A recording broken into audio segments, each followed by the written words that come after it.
Bomba Radio, and DXAD, Radio Patrol and Spirit FM. Okay, there you go. And for print, we have Sunstar Davao, Edge Davao, Mindanao Times, Mindanao Daily Mirror, Mindanao News, Manila Bulletin, Philippine Daily Inquirer, Mindanation, Ati News, of course, is being represented, Davao Today, Davao Catholic Herald, UP Mindanao, Hinati, Manila Standard, and Rappler. And of course, for our TV or television group, we have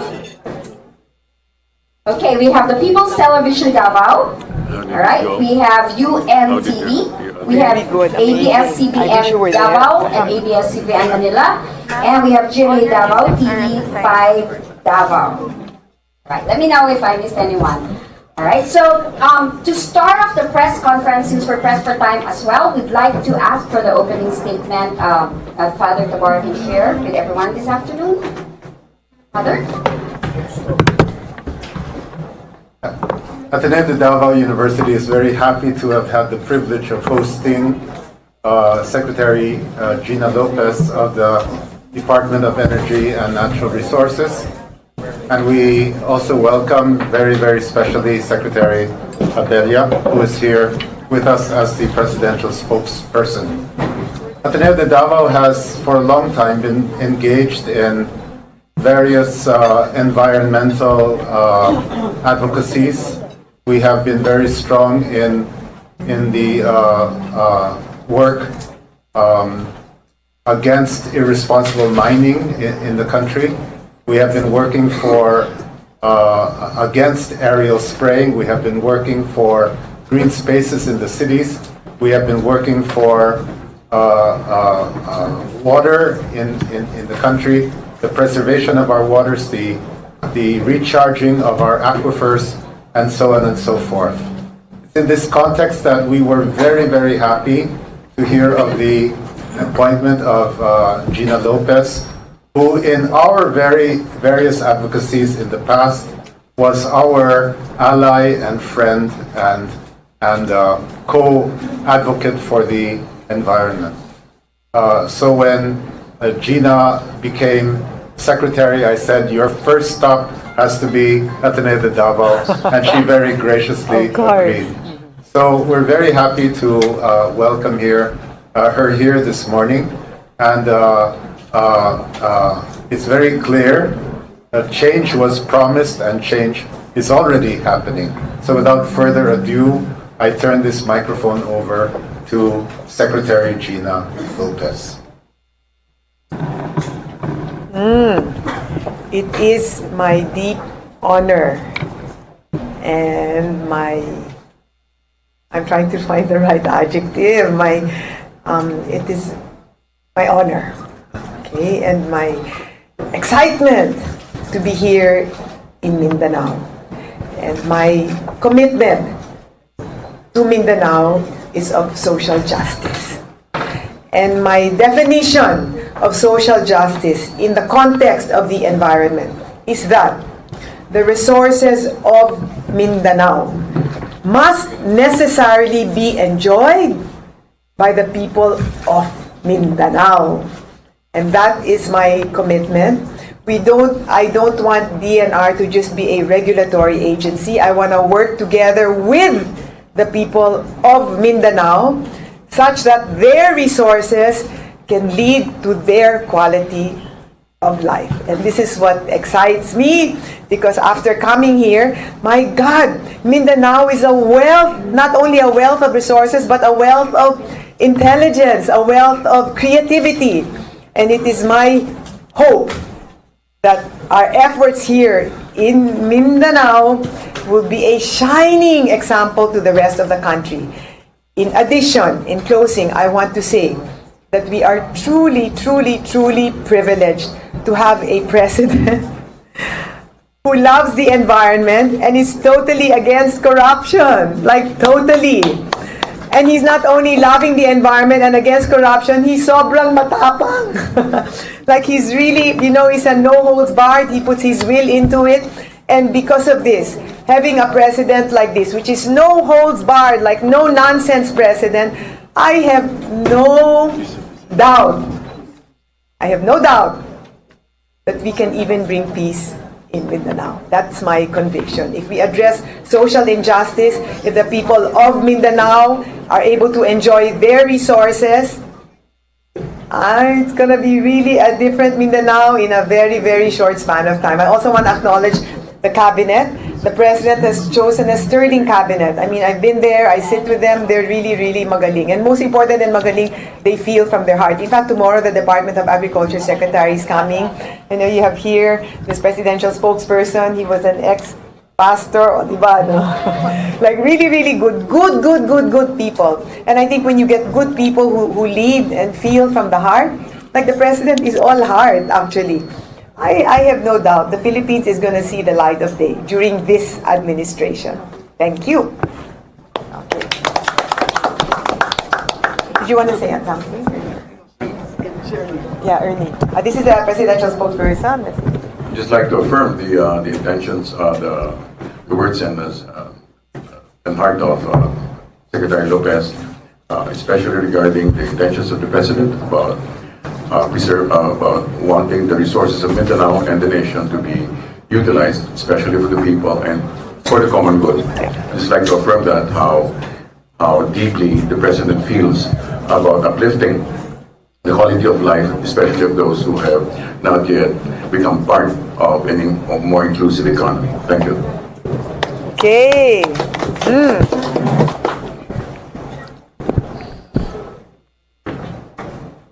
Thank you very much, distinguished guests, especially Ms.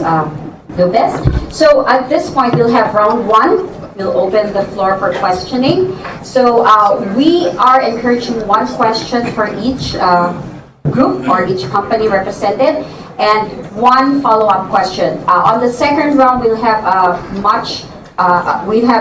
free-flowing form of questioning. So yes, sir. Sorry.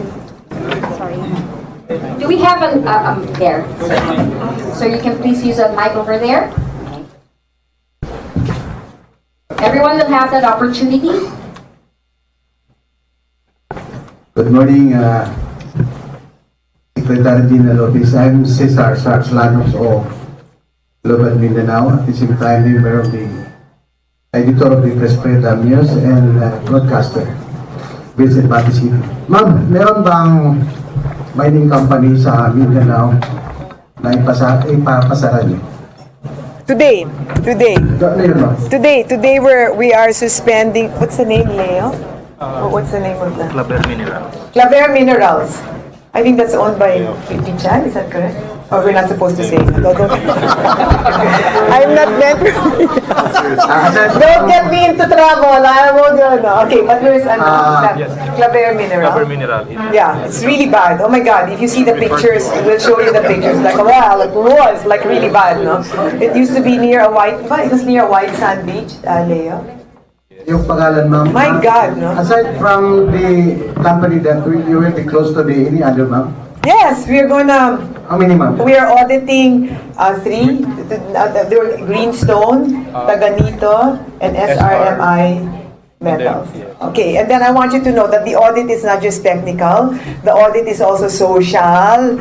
Okay, kung may komunidad na nagdudusa dyan, hindi pwede yan. Kung nakakasakit sila, hindi pwede yan. We're also testing the water, the agriculture, the fishing. Kung palpak sila dyan, they're not following the law.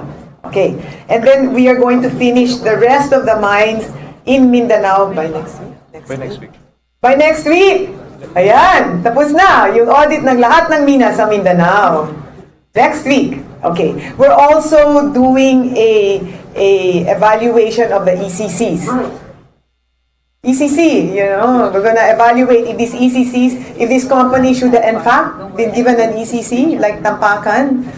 Was it okay to give them an ECC like that? We're going to evaluate everything. Okay. Sir, can we have the second question from this gentleman in gray, please?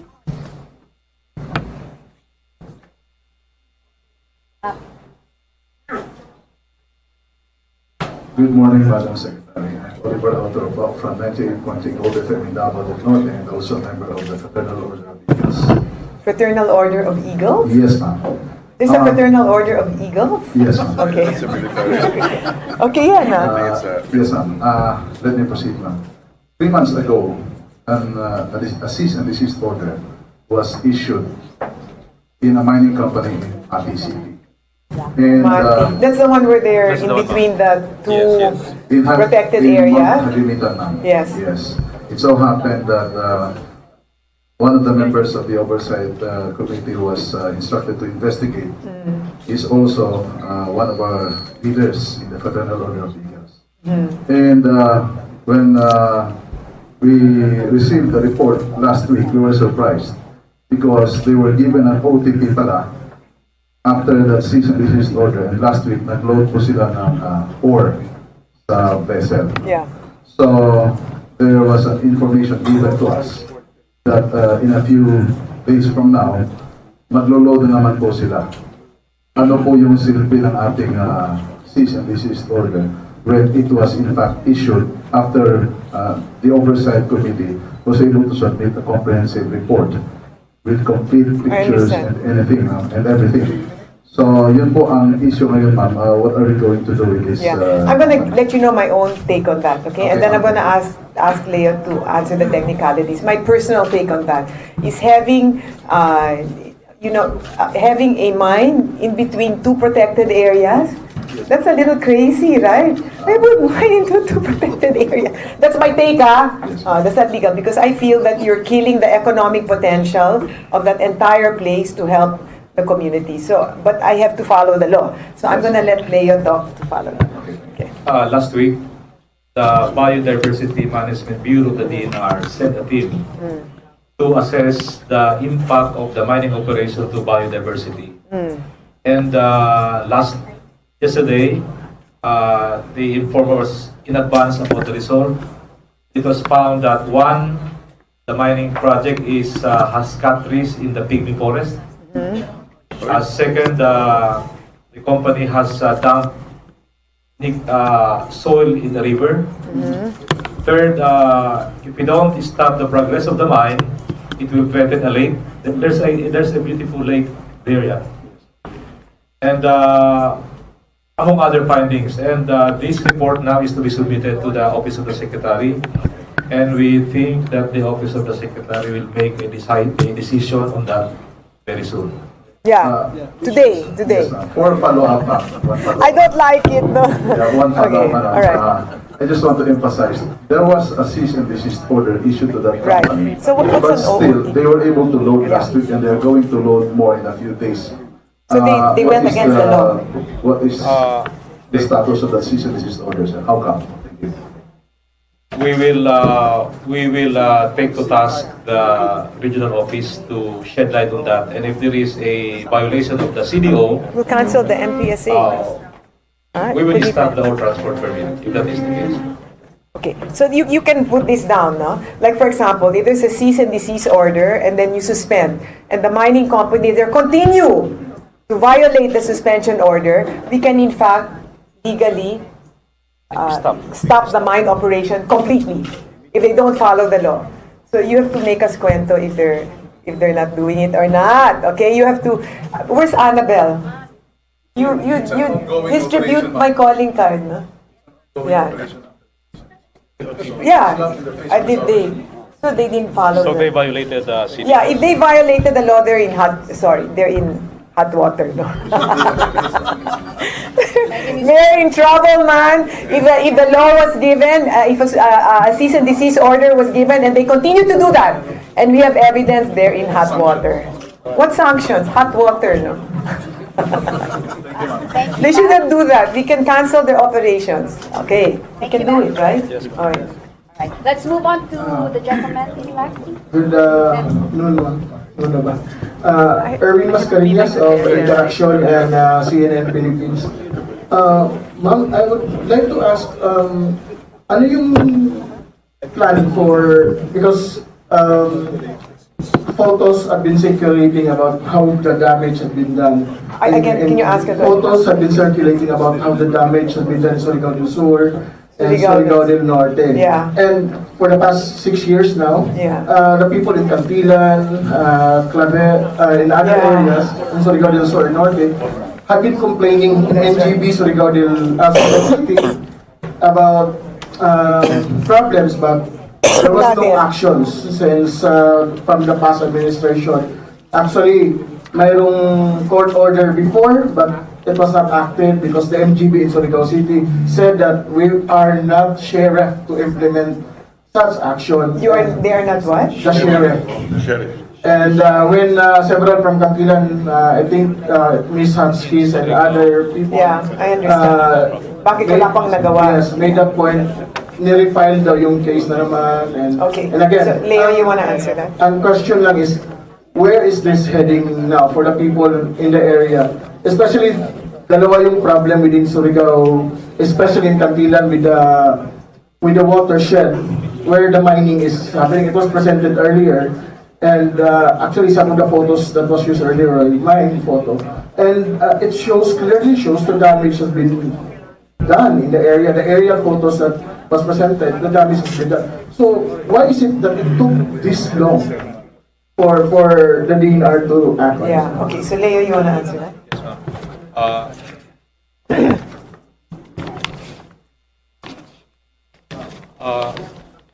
Photographs like this, here you see a nickel mine where the nickel ore spills over into the sea, causing siltation.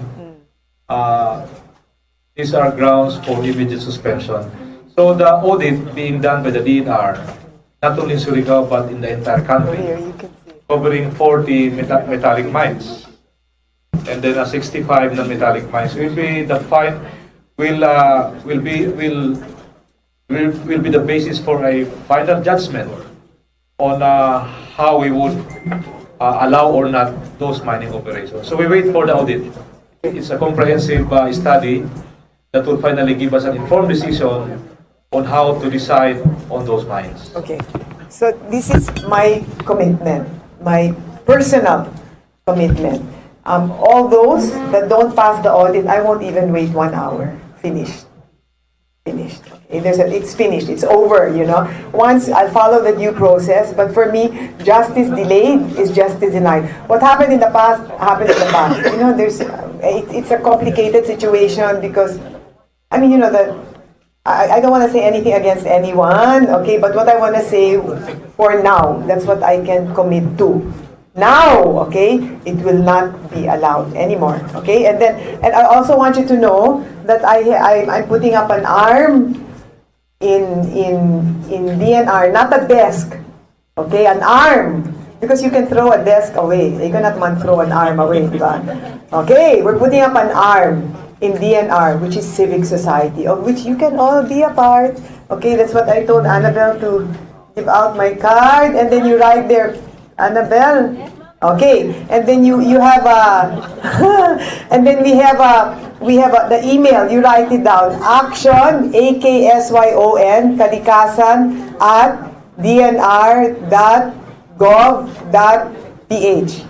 Okay, so if they have any problems, it goes straight to us. And I want to introduce you to our action team. Is Art Valdez?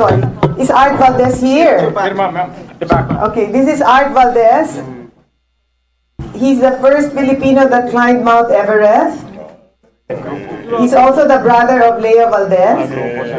But he cannot sing. Yes, and he is very ably, you know General Bato, right? I have my own bato.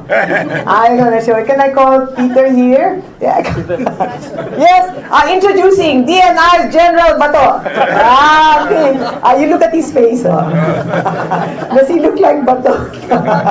Okay, so he and Art are the action team. And they will have their own auditing mechanism so they can go fast. And they will work together with all of DNR. EMB will be supervised by Leo. I really like him. You know, I've dealt with him for 6 years when I was in the ABS Foundation, and he has never ever been dishonest. And actually, in the past administration, there were more suspensions than in any other administration. He's a good man. And my experience with him, like, he gets these dunks mabilis. Like, I met all the lumads in in Manila. And then I told him, Leo, oh my God, we have to do something for Mindanao. Back, finish. We're finishing all the Mindanao things by next week. That's fast. Is that fast or is that fast? It's really good, no? And then one time, people are writing me, and then they said, we do this. He goes, you're parang immediate. So that suits my temperament. Because when things take long, I get bored. Okay, so I like things to happen fast. Okay, so this is... So I told Secretary Abella, I have to be like Duterte, di ba? He's like that. So we're doing a Duterte thing for the environment. Okay, is that okay? Okay. Ernie, look at my general baton. Yes. Okay, so if you have any problems, you let us know. I will work together with you. Do you love Mindanao? Yes. How much do you love Mindanao? In a scale of 1 to 10. Yeah. Do you agree with me that Mindanao must be for Mindanaoans? Yeah. Do you agree? Yes. Do you love God? Yes. Do you love country? Yes. Do you love Mindanao? Yes. Prove it! Okay, you work with me, okay? We work together, alright? We'll work together for Mindanao. Yeah, okay. Wait, do you like my General Bato? He's good, he's military, no? He told me 7 days. What did you say, General? 7, 8 days.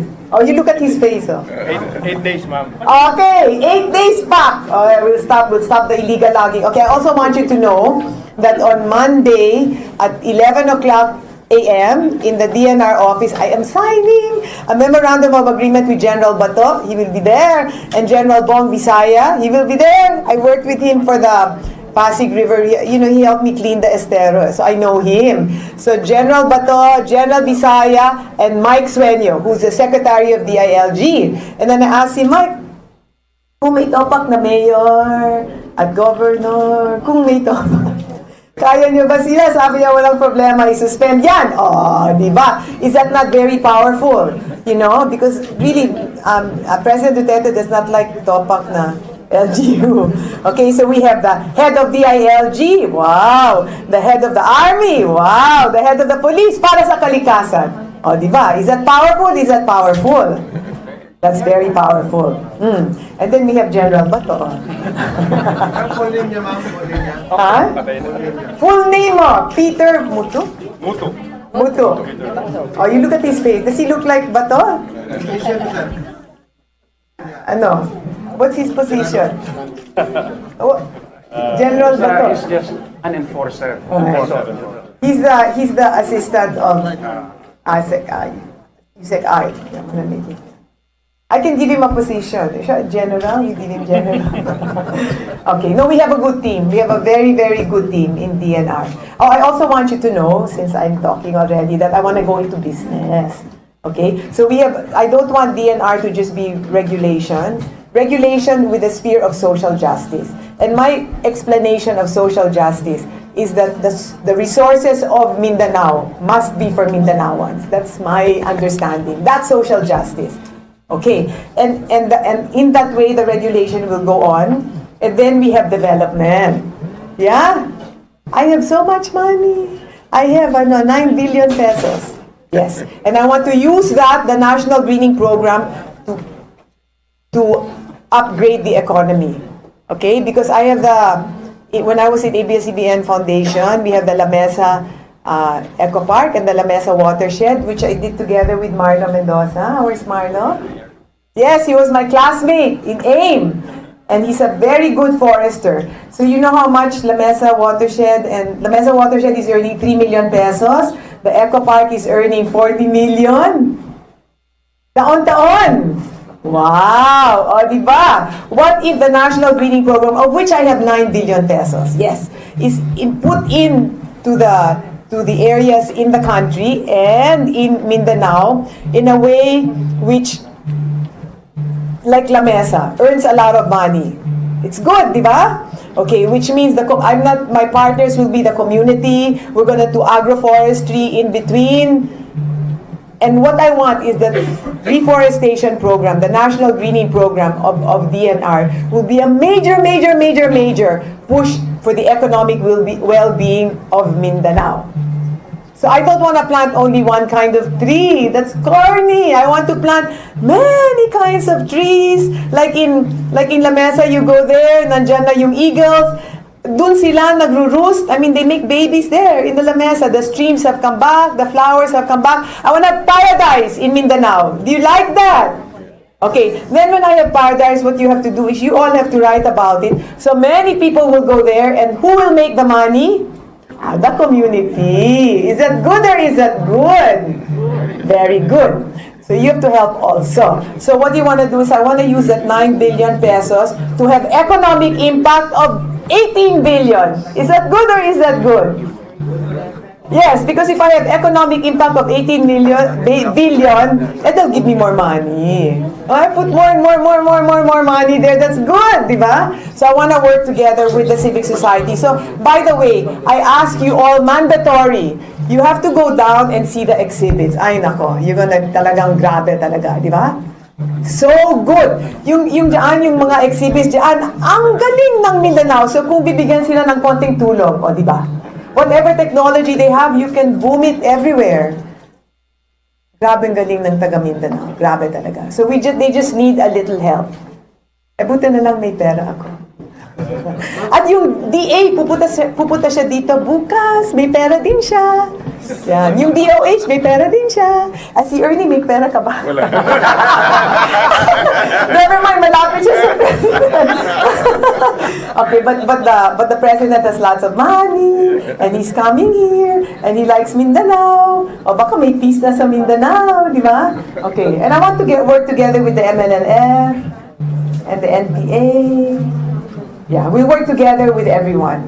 Why will there be any fighting here? Why will there be any fighting here if people have money to send their kids to college, money for their health, money to put food on the table? We will have a very different Mindanao because the president is from Mindanao. Yes. Okay. Thank you very much, Ms. Yeah. Gina. Yes, this side over here will be given an opportunity from Catholic Herald. Morning, Ma'am Gina and Cheryl. Yeah. Ma'am, our Pope Francis has released an encyclical called Laudato Si. Yes. And I've heard that you are making it as your reference in your Very. policy making. What specificity po? In terms of, may chapter po ba tayo doon? May linya po ba tayo doon? Kung saan natin tulungan? Well, the Pope said we should utilize our resources with decency. And he said money is the, I mean, in my understanding, he said money is not everything. You know, decency and good conduct and regard for the environment and regard for our fellow men, fellow human beings is much, much more important than the money that we make. And I totally agree. Here we have from Radio Astig, Coronadal. Good afternoon, Ma'am Jenna. Teng Garcia, Radio Astig, Coronadal, South Cotabato. Na-interview na po. Oh, yan. Tinawagan mo. Yes. Ma'am, thank you po for reviewing the PCC sa SMI, South Cotabato. Nearest from Coronadal. Oh, yung tampakan. Ay, ikaw nagbiyahe. Yes. Ma'am, I would like to ask you, your stand in aerial spray.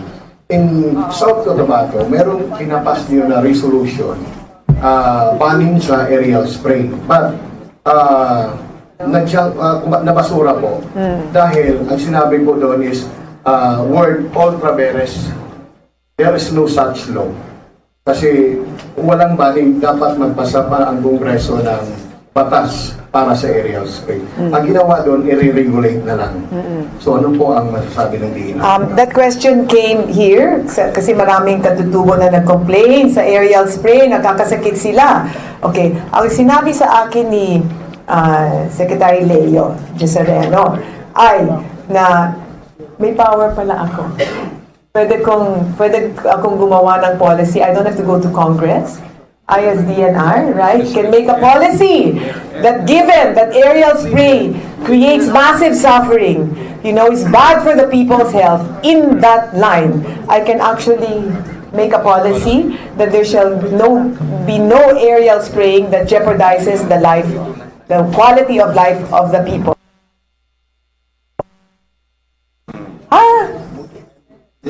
Because this is my stand on. People should not be allowed to make money. We cannot build an economy based on suffering. Do you agree?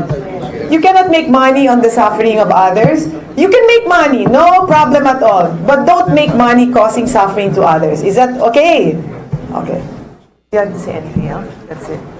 Okay. Go ahead, your question. I have lawyers here. Is Ipat Luna. Ayan. Okay, this is Ipat Luna. She's gonna be handling our legal. Ayan. So she's going to make sure that we're always covered by the law.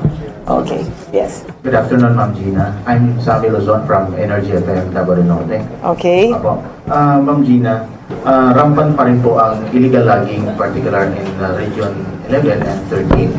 Ma'am, no? And then, parang lumalabas po na walang nahuli or wala nang illegal Ngayon wala na. May bato na ako. Diyan.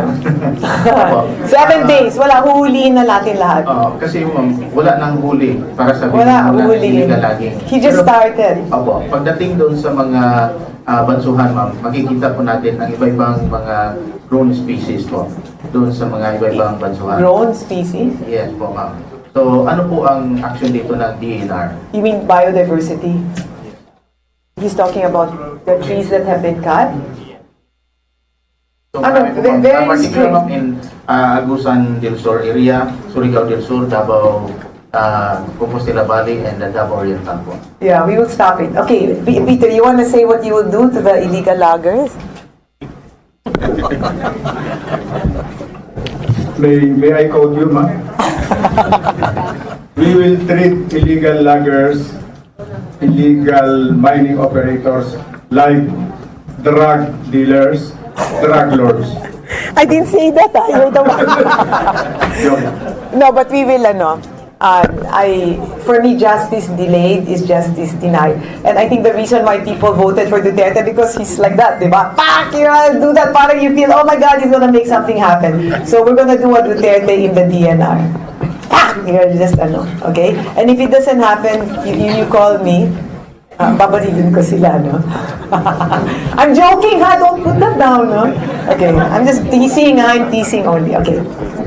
Ma'am, good afternoon. I'm Pearl Gahaner of the Manila Standard. Ask ko lang po, ma'am, Davao City has a local ordinance in which it bans the mining in any part of the city except for Yes. around the quarry section. But Yeah. there are just only limited spaces for that. What can you say about this, ma'am? And are you planning to copy this and to apply it in the national law? Wow. Can we do something like that? Yeah? What we can do is honor local bans. We will honor and approve local bans. If they ban it locally, then we will respect that. Okay. Is that okay? Yan. Kung ayaw ng tao dyan, then we will. Maski gusto nila, baka yan o yun. But at least we will honor local bans. Okay? And even, because some politicians might not be the best kind of politicians, di ba? Okay, so rule of law and the common good. The common good. I will not allow anything which will cause suffering. Yes. Maybe work for the alternative minerals management. Yes, and we will. The law, the Mining Act today is flawed. It's flawed. Okay, because President Duterte said 40 billion. What I know is that the net revenue is 35 billion, and of that 35 billion, 82%, this is in the BIR, is JB Garganera here? Is he here? Okay, anyway, 82% goes to the mining company. So for that net revenue of 35 billion, and I don't know, it might have increased now, but I think 2 or 3 years back, with that net revenue of 35 billion, 29 billion goes to the mining company. And how much goes to the country? 18%. And out of that, how much goes to the community? Ay nako, konti. So, like for example, Tampakan, they say, my God, it's the biggest foreign investment, $5.9 billion. Hello! Where will the money go? First of all, mining is not labor intensive. It's capex, it's dams, it's like that, it's explosives. It's 5.9 billion of what?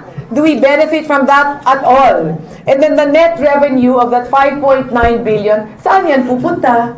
In the Mining Act of today, the 82% of that 5.9 billion, whatever is the net, goes to the mining company. So talong-talo tayo. We've had 3 universities, the Palawan State University, the Bicol State University, and the Mindoro State College, that the 3 of them, for 1 year, they did a total economic evaluation of lahat ng benefits of mining, the scholarships, the schools, the whatever. They gave a monetary value to that. And then they gave a monetary value to all of the destruction. Our farmlands, our fishery resource, our health. Grabe talaga. And in all the three, in a balance sheet format, we come out losing by the hundreds of millions. So tell me that irresponsible mining is good for the economy at all. It's not good at all. Okay. When we suggest mining ban, ano po yung pamalit natin dun sa mawawalan? Like for example, okay, good question. Parang 40 billion po ata mawawala sa ban totally those mining. Okay, I want to tell you the story of Ugong Rock. Okay, I don't think Mayor Hagedorn is here, but I have a project in Puerto Princesa where they were doing kaingin before. This is just an example, okay? And they were doing kaingin before, and then we invested, you know how much? 250,000 pesos lang, okay, for ecotourism. You know how much this community is making na? Taon-taon? 30 million. 30 million every year. On the second year, they can send their kids to college. Ang sabi ng barangay captain ng taga-binet, Ma'am, lahat ng pamilya dito may trabaho dahil sa Ugong Rock. They have 5 million pesos in the bank. From 30 people, they're now blossomed to almost 300. Wala nang mahirap dyan. Okay, in another area in Puerto Princesa, we put in 250,000 pesos sa Firefly Visitor Center, what do you call these, toilets, ganyan. You know how much the banqueros there are earning now? 10,000 pesos. Linggo-linggo! Magbangkera na kayo. 40,000, di ba? May 1 million pesos sila sa bangko sa pag-alaga ng kalikasan. And I have many, many projects like that all over the country. We're running now 26. Lahat sila nakakapera. Okay. So, this is what I would like to do. In the areas where we suspend, I'll not just suspend. Unang-una, yung sino nagtatrabaho sa mina, kailangan may trabaho sila. Di ba? Kasi may pamilya sila. So what we want to do, and correct me if I'm wrong, Leo, no, is that the mining company, their rehab funds, they have to rehabilitate the river, di ba? Sinuspend sila kasi dinamay nila yung river, dinamay nila yung rice fields, nakasakit ang tao, o dapat ayusin nila yan. Correct or correct? O, sa pag-ayos nila yan, yung pera dyan, I'll hire all yung taga-mina at dun sila makakatrabaho. O pagkatapos na yan, then we'll do our national greening program. Yan, para makakapera sila yung agroforestry. And in fact, I have here Sylvia Ordonez. Is she here? Yes! Okay, here, this is Sylvia Ordonez. She used to be head of TLRC. Yeah, she's a really good business person. I'm a firm believer in business. You know, my family is a business family, and you don't want to give money again and again, yeah? You have to make money, okay? So we're going to work with her and with Nikki Perlas. Where's Nikki? Yes, we want to do business, okay? I want the communities to make money. So in response to your question, if you stop the mining there, because they're destroying the environment, I guarantee you, on the first year, ay nako, talagang their lives are going to go up big time. If you stop destroying the environment, you can sell beauty, you know? Pwedeng ibenta yung kagandahan ng lugar. Now you tell me, maganda ba ang Mindanao or maganda? Ganda. Ay, saksakan na maganda. Grabe talaga, pwedeng ibenta ko. It's so beautiful, okay? I know GMA is here, but ABS has TFC, the Filipino channel. I can sell Mindanao, man. Everybody will come here. Okay? But I want to make it that the community benefits. Okay? All right. Yes, Good afternoon, Secretary Lopez. Ma'am, the director of the NEDA, National Economic Development Authority here, Lourdes Lim, said she already wrote DENR recommending that the small-scale mining industry in the region be organized and regulated, since it's one of the most problematic sector daw, the small-scale mining, because they are not regulated. And also another one is they have the tendency to sell their raw ores to the black market instead of the Bangko Sentral ng Pilipinas. Do you plan to issue a policy on this? We will assess. Okay? But my non-negotiable stand is the common good. I will not allow any kind of operation, whether it be small scale or large scale, where nagdudusa ang komunidad. None. And then those are policy issues which have been assessed. Okay, anything else? This is Carmelina from the Inquirer. I can't see Ma'am, you. sorry. Okay, darling, yeah. I just want to go back to, you said that you're going to issue policy on. If it's scientifically found that the aerial spray is damaging big time the health of the population there, it shouldn't be allowed. That would be a form of ban. When are you going to issue? It will be in the form of an administrative order. Okay, you must don't make headlines like that. You always say like if you have to follow rule of law. Okay, but if in the process of investigation it is found and proven scientifically that aerial spray is damaging in a big way the lives of the people, it shouldn't be allowed. But we will follow the rule of law, okay? If it's damaging the environment, and for me, very important is the health of the people. It's also, I was told, damaging the environment, it's killing the, it's killing the agricultural land, okay? In the same way as palm oil, yeah, which is killing the agricultural land, flattening the landscape. We want Mindanao to be for Mindanaoans, and we want it to benefit, and for it to benefit talagang kailangan alagaan. Okay. Oh, I don't think it will take long, no, within this month, by August, okay? I have another question. Yes. I think this might be beyond your, I'm just wondering if there's something that government can do to address the anti-mining. I just in general, but no, I'm just joking. I'm PC. Well, you know, I really have the commitment of the Armed Forces of the Philippines, and then the police, and then the DILG. That's very, very powerful, right? My God, if I have the police, the military, parang I should be able to stop all of these illegal things, the killing of environmental activists. I should be able to do that. Okay. I mean, not me, no? I mean, we should be able to do that. Yeah. Other questions? Okay.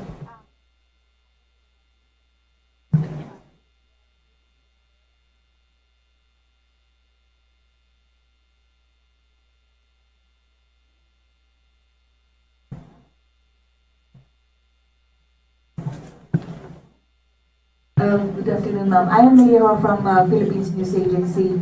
Ma'am, may we know what's this MOA that you'll be signing with the PNP chief and the army? It's MOA that in essence commits, that the police force commits and the military commits to assist DNR in the protecting of the resources of the country. They commit, including the DILG, that they will not allow any kind of illegal activity which adversely affects the lives of our people. That's in essence what it is. It's a strong force for the environment. The DILG, the PNP, the AFP, wow, it's very, very powerful. We will upload the MOA once it's signed. We will upload it on the web. Okay, and just to let you know that we're putting out a website, full transparency, what I'm doing with the money, how much we're spending for admin, whatever, and then all the things we're doing. I'm even considering putting my diary there to tell me, this is what I felt and I'm so happy and I went this, naku, umiyak ako. What do you think about that? No? A blog, what do you think? Is that a good idea? my DNR secretary, I'll tell you what I feel, what I see. What do you think? Yeah? Okay, but full transparency, everything, up to the last centavo, what we're doing with everything. Okay? Yeah, so you'll know everything. So you might not even have to go to the press con anymore, you just go to the website. And the website is interactive. So you'll be able to say, Mom, why don't you do this? Oh my God, why don't you go here? Wala, it's gonna be interactive. We will have that up in 2 weeks max. Okay? And we'll let you know. Just follow up on the MOA, ma'am. Does this mean that you will be creating a team to monitor all the mining areas? Yeah. Or other environmental... Yes, of course. I think, do we have Louis? Is Louis Jacinto here? Louis, okay, this is our MGB head. And in front of everyone, he committed. You know, he's from Mindanao. And he used to be the planning officer of Duterte. I think, how long have you known him? Louis, 20 years or something? And he has committed in no uncertain terms that he will make sure that the mining industry, he's not committed to any mine, he's only committed to God and country. So, Louis, you wanna come here? Okay, do you see Louis? His name is Louis Jacinto. Okay. If there's anything wrong with any mine, you tell me, I'm gonna... Louis, why did you allow this? Okay, now, because Louis just came on August 18, did you come on August 1? Okay, so that means for 3 weeks, Leo had already started the audit. So I asked Louis if it's okay with him if Leo just finishes the audit kasi naumpisahan na niya. Okay, but after the audit, then it is Louis' task to make sure that whatever mines pass the audit and stay there, he will make, and he's very strict, correct? Louis, are you strict? He's also a baton. Yeah, he will make sure for God and country that these mines must perform well, correct? Yes, okay. So does this mean, ma'am, after the audit, this team that you will be DNR, police and army, will be the one to implement whatever recommendations? If it's illegal logging, then you have to get the police, di ba? If it's something na may topak talaga, baka you need the military. So as need basis, you know? Yeah, when it's needed. Question. Yes, sir.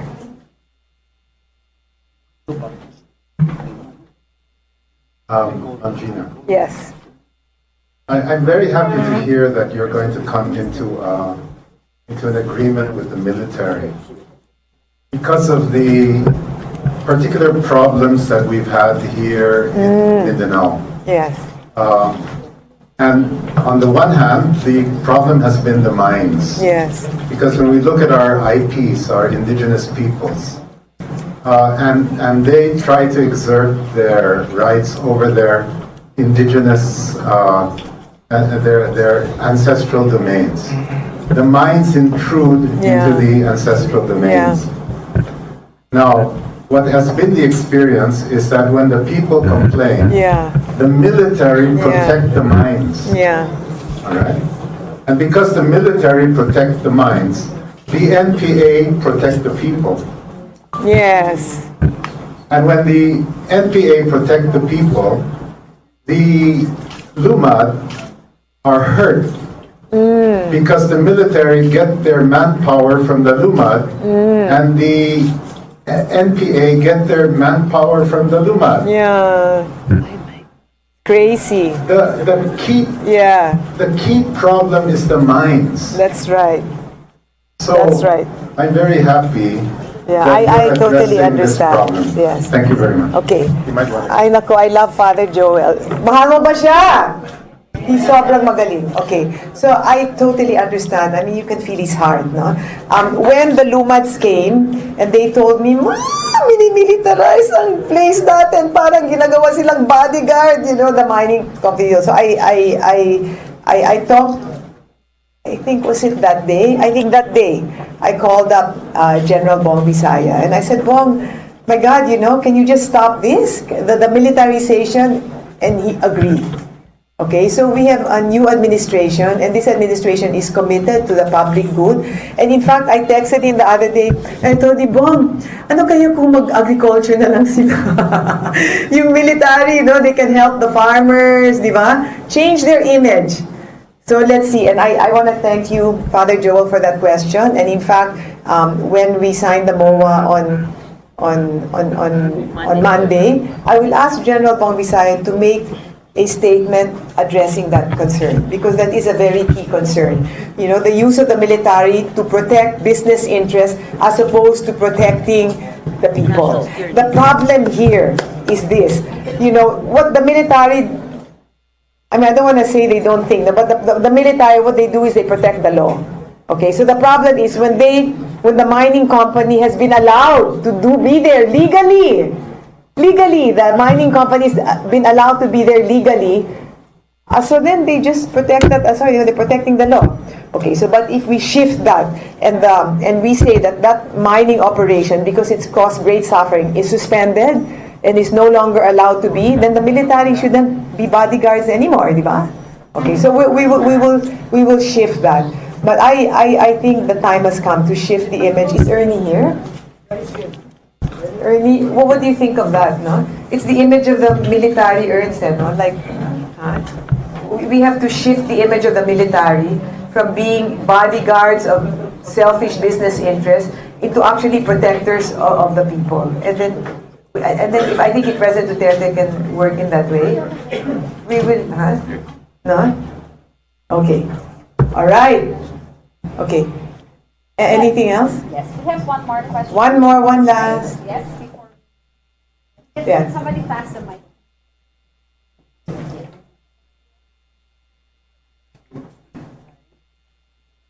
Yes, ma'am. Go ahead.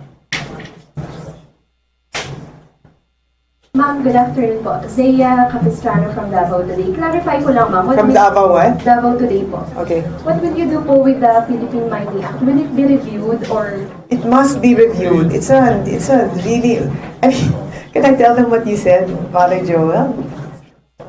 Can I tell them that? Are you sure? Okay, Father Joel is sobrang matapang, You know what he says about the Philippine Mining Act? He says it's treason. Treason! You want to explain that?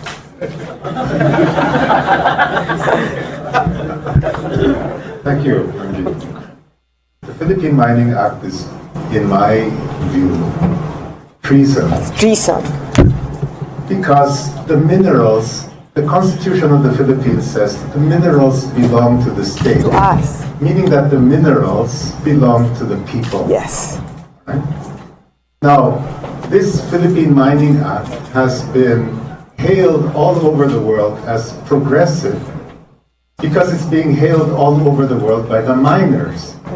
It's the miners' interests that have pushed, that have supported this Philippine Mining Act of 1995.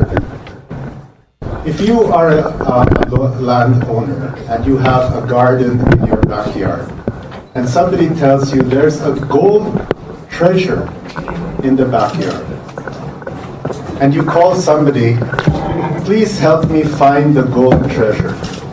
What happens to the Philippine Mining Act is somebody goes in and digs for the treasure and pays the government an excise tax for the digging activity.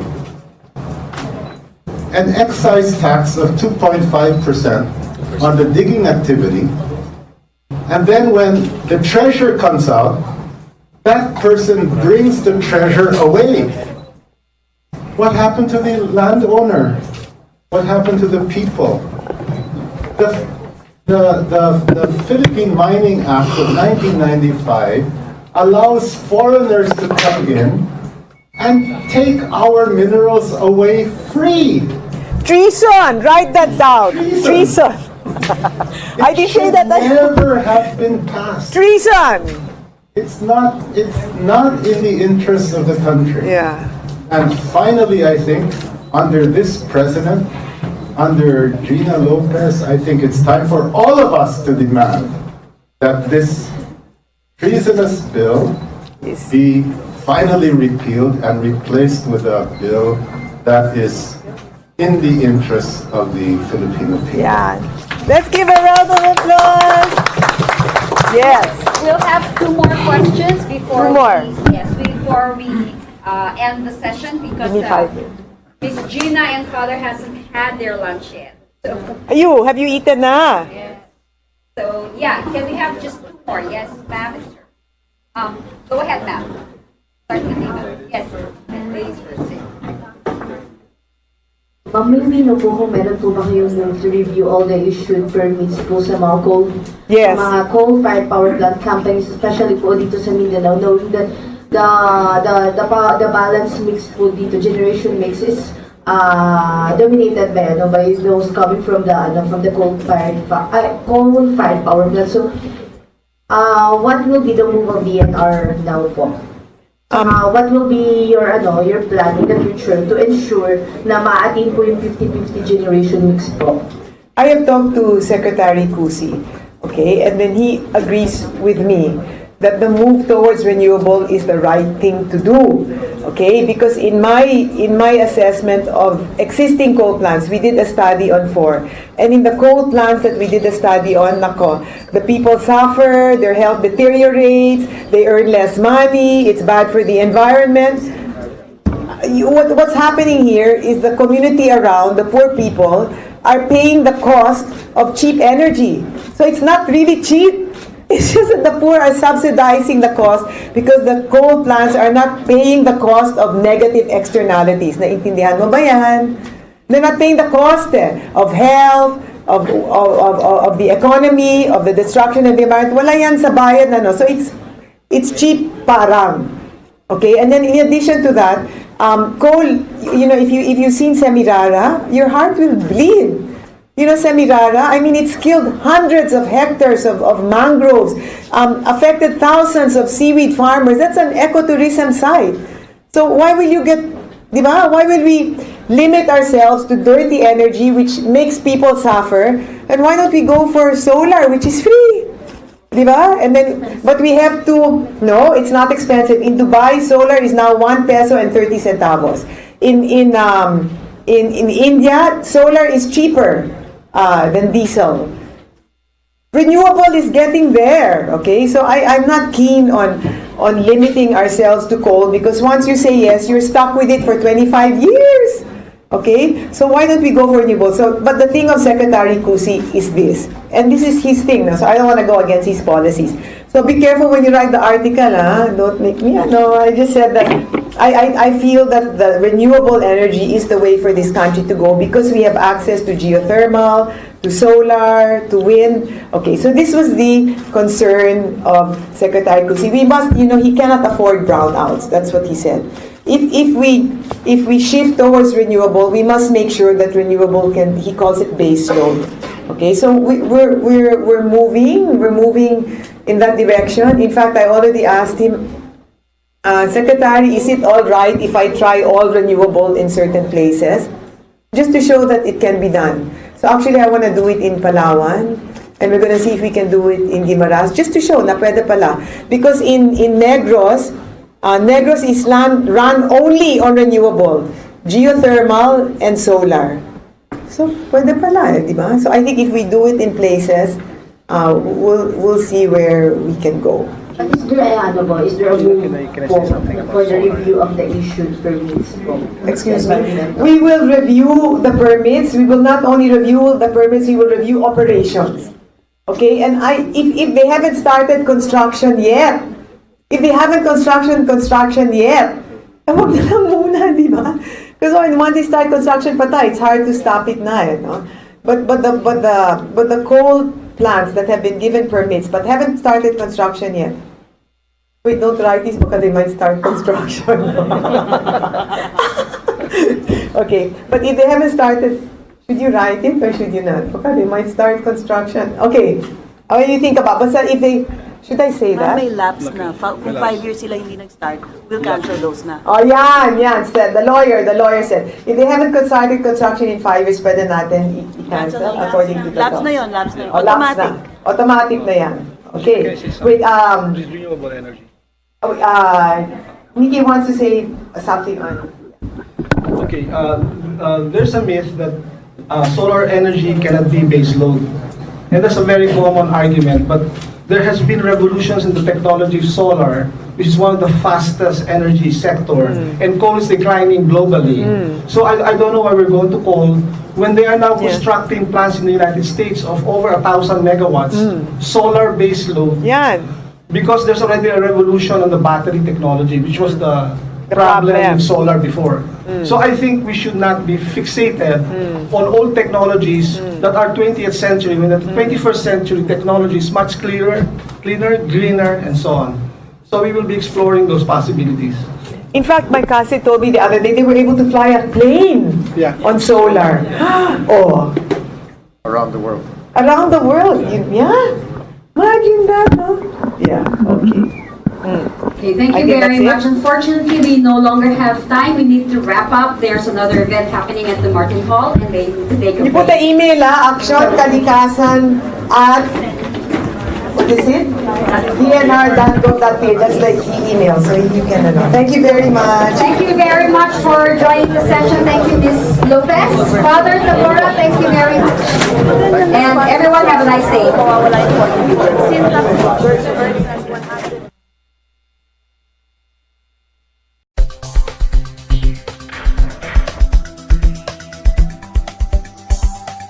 Yeah.